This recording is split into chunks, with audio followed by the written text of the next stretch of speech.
Hello friends, welcome to my channel greener truth and nature লাভার।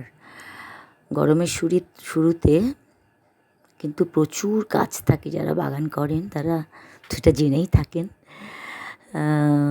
যে গরমের শুরুতে কত গাছ থাকে। যেমন গরমের গাছগুলো তো শীতের সময় ডরমেন্সিতে থাকে, তাই তখন সেগুলোতে খাবার দাবার কিছুই দেওয়া হয় না, সেগুলো শীত ঘুমে থাকে।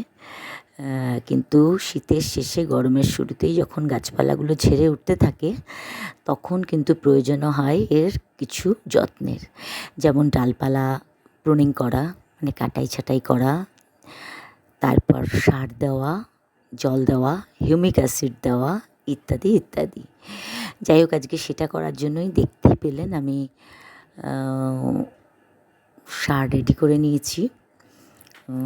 অনেক কিছু দিয়েই আমি একটা মিশ্র জৈব সার তৈরি করেছি। তার মধ্যে প্রথম প্রধান জিনিসটা যেটা আছে সেটা আছে 1 কেজি মতো গোবর সার, আর তার সাথে কিছুটা করে হাড় গুঁড়ো, কিছুটা শিংকুচি, কিছুটা নিমখোল, তারপর কিছুটা তার সাথে অবশ্য কেমিক্যাল সারও অল্প দিয়েছি, অল্প পটাশ আর সিঙ্গেল সুপার ফসফেট, এছাড়া অল্প কিছু ডিএপি দানা। মোটামুটি ভরপুর একটা পরিপূর্ণ খাবার কিন্তু তৈরি এই এত কিছু দিয়ে। এবার কিন্তু আমার গাছগুলোর গোড়াগুলো একটু করে নিড়িয়ে নিয়ে কিন্তু সারগুলো দিতে হবে। ওপরে দিয়ে দিলে ওটা তো শটটা ভেতরে যেতে অনেক সময় লাগবে, গাছের গ্রহণ করতেও অনেক সময় লাগবে। তাই জন্য কিন্তু প্রত্যেকটি গাছের গোড়া এই যে এরকম করে খুশে নিয়ে একটু মাটিটা তুলে নিয়ে সার দিয়ে আবার ওই মাটিটাই চাপা দিয়ে দিতে হবে। এই সার কিন্তু কখনোই গাছের গোড়ায় দেওয়া যাবে না, দিতে হবে একদম টবের ধার ঘেঁষে। টবের ধার ঘেঁষেই ওইভাবে মাটিটা ওই জন্য খুশে তুলে নিতে হবে, নিয়ে সার দিয়ে আবার ওই মাটিটাই চাপা দিয়ে দিতে হবে। তারপর কিন্তু হিউমিক অ্যাসিডের জল দিলেই সব থেকে ভালো হয়। এই ইপসাম সল্ট বা ম্যাগনেসিয়াম সালফেটের জলও দেওয়া যেতে পারে, তবে হিউমিক অ্যাসিড দিলে বেস্ট হয়। আর কিছু না থাকলে শুধু জল দিলেও হবে, কোনো অসুবিধা নেই। এই যে দেখুন, আজকে যে আমি গাছগুলো দিচ্ছি সেগুলো মানে জবা গাছগুলো ম্যাক্সিমামই দেওয়া হয়ে গেছে। আমার তো বাগানে না হলেও 30 রকমের জবা আছে। জবা গাছগুলো যেদিন দিয়েছি না, সেদিন শুধু জবাই দিতে হয়েছে, অন্য গাছ আর দিয়ে ওঠার সময় হয়নি। এরপরেও জবা গাছ কয়েকটা রয়ে গেছে, যেগুলো আজকে দিচ্ছি। আর এছাড়া আজকে যেগুলো মেনলি দিচ্ছি, জবা যেহেতু দেওয়া মোটামুটি কমপ্লিট, আজকে দিচ্ছি মোটামুটি মাধবীলতা, তারপরে বেল, জুঁই, টগর, রঙ্গন, বিভিন্ন কালারের রঙ্গন আমার আছে। লাল আছে, হলুদ আছে, গোলাপি আছে, সাদা আছে, সাদা পিঙ্ক মিশানো একটা রঙ আছে, মানে ছোট প্রজাতির আছে, বড় জাতের আছে। মানে ছোট ছোট গুঁড়ো গুঁড়ো ফুলের থোকা একরকম রঙ্গন হয়, আবার বড় বড় ফুলের থোকা একটা রঙ্গন হয়। আমার রঙ্গনগুলোর ভ্যারাইটিও আমার 7-8টা আছে। হ্যাঁ, এই সব গাছগুলোয় বেলজুইও বেশ কিছু গাছ আছে, টগর আছে, ভুটান টগর আছে, রঙ্গন আছে তো বললামই আগে, গোলাপ আছে কয়েকটা। এটা যেমন দেশি গোলাপ, এটা 12 মাসই ফুল দেয়, ওই জন্য এটাতে মাঝে মাঝেই সার দিতে লাগে। এছাড়া তো আজ বোগেনভেলিয়া তো আছেই। বোগেনভেলিয়াও আমার অনেক রকমের আছে, অনেক রঙের আছে। কেনা গাছও যেমন আছে, ডাল কাটাই করে তৈরি করা গাছও বেশ কয়েকটা আছে।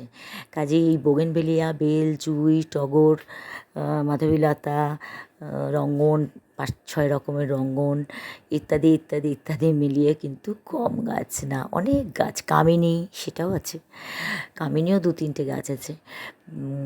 তাই সেই গাছগুলোয় সার দিতে আজকে লেগে গেছি। এই ব্রিডিং হার্টটাও কিন্তু আছে, পদ্মও আছে। এই যে দেখুন এই পদ্মটা, পদ্মটা কিন্তু 12 মাসে পদ্ম মনে হচ্ছে আমার, যখন কিনেছিলাম অত বুঝিনি। শীতের সময় কিন্তু ফুল, পদ্ম যে সময় হয় মানে দুর্গা পুজোর আগ দিয়ে, সেই সময় কিন্তু ফুল ফুটে গেছে, আবার কিন্তু গাছটায় দেখছি কুড়ি আসছে। তাই এই গাছটাতেও সার দেবো, ব্রিডিং হারটাতেও দেবো। মানে গরমের গাছ কিন্তু প্রচুর, অ্যাডেনিয়ামও আছে আমার, 12-13টা অ্যাডেনিয়াম আছে, সেগুলোতেও কিন্তু আমার অল্প অল্প করে হলেও সার দিতে হবে। যদি গাছগুলো বেশি বড় না, ছোট, তাও তাই বেশি সার তো লাগে না, গরমের শুরুতে একবার দিলেই যথেষ্ট, গোটা গরম কিন্তু অ্যাডেনিয়াম ফুল দেবে। এই যে মিশ্র সারটা আমি তৈরি করেছি এত কিছু দিয়ে, সেই সার কিন্তু এক মুঠ করে দিয়ে গেলে না, আমার যা টবের সাইজ তাতে মোটামুটি বড় টবে আমার হাতে 2 মুঠ, আর আমার হাত কিন্তু যথেষ্টই ছোটো পাঞ্জাটা, তাই আমার হাতে 2 মুঠ, আর ছোটো টবে 1 মুঠ করে দিলেই কিন্তু যথেষ্ট। আবার বেশ কিছুদিন নিশ্চিন্ত থাকা যাবে, 1 মাস তো বটেই। তবে জবা গাছ একটু বেশি খাওয়ার পছন্দ করে, জবা গাছে মোটামুটি মাসে 1বারের জায়গায় 2বার দিলে ভালো হয়, বাকি গাছগুলো কিন্তু 1বার দিলেই যথেষ্ট। যাই হোক, গরমের শুরুতে এই কাজটা কিন্তু একটা বিশাল বড় কাজ। আর আমার ছাদে তো 1টা 2টো গাছ নয়, আমার ছাদে প্রায় 350-350-র ওপর গাছ। এইটাও একটা দেখুন বোগেনভেলিয়া, এটার কালারটা ভীষণ সুন্দর, টকটকে লাল একদম, আর ফুলগুলো একটু ছোট ছোট সাইজ, মানে যখন ফোটে না অপূর্ব লাগে দেখতে। যাই হোক, এই এত রকমের বোগেনভেলিয়া, এত রকমের রঙ্গন, মানে বিভিন্ন ভ্যারাইটির বোগেনভেলিয়া, বিভিন্ন ভ্যারাইটির রঙ্গন, বিভিন্ন ভ্যারাইটির জবাই আমার ছাদ ভর্তি। এছাড়া বেলজুঁই, টগর, সেসব কামিনী ইত্যাদি ইত্যাদি সেগুলোও আছে। যাই হোক, ভিডিওটি ভালো লাগে please like, comment and subscribe my channel.